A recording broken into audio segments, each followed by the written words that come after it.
Friends, இந்த கொஷினில் a equal to 3, b equal to 14, c equal to 39 கொடுத்துருக்காங்க. நம்மள என்ன கேட்குறாங்க, ஜேயோட வேல்யூ என்னான்னு கேட்குறாங்க. இங்கே என்ன கான்செப்ட் யூஸ் பண்ணியிருக்காங்கன்னா, ஃப்ரெண்ட்ஸ் இங்கிலீஷ் ஆல்ஃபபெட்டில் ஏ தானே first letter from left to right போகிறப்ப. ஸோ அப்போ ஏக்கு வந்து 1 வச்சுக்கிறாங்க. இந்த 1 என்ன பண்ணுறாங்க, நெக்ஸ்ட்டு ஸ்கொயர் பண்ணுறாங்க. 1 ஸ்கொயர் 1 தான் வரும். இப்போ 1 க்யூப் பண்ணுறாங்க அதே 1. இப்போ என்ன பண்ணுறாங்க, இந்த 3 ஆட் பண்ணுறாங்க.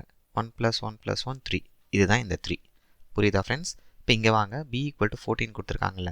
ஸோ இங்கிலீஷ் ஆல்ஃபபெட்டில் b வந்து செகண்ட் லெட்டரா, ஓகே 2 போட்டுக்கிறாங்க. இந்த 2வை ஸ்கொயர் பண்ணால் என்ன வரும், 4. அதே 2வை க்யூப் பண்ணால் 8. ஓகே, இப்போ இது எல்லாத்தையும் ஆட் பண்ணுங்கள். ஸோ 8 + 4 12, 12 + 2 14.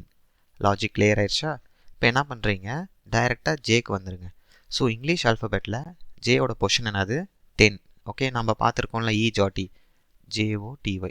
ஸோ இது 5th லெட்டர், 10, 15, 20, Y வந்து இங்கிலீஷ் ஆல்ஃபபெட்டில் 25th லெட்டர்.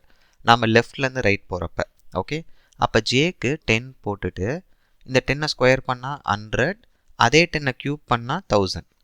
இப்போ இந்த 3 நம்பர்ஸ் ஆட் பண்ணுங்கள். ஸோ 1110. இப்போ இந்த கொஷினோட ஆன்சர் ஆப்ஷன் டி 1110.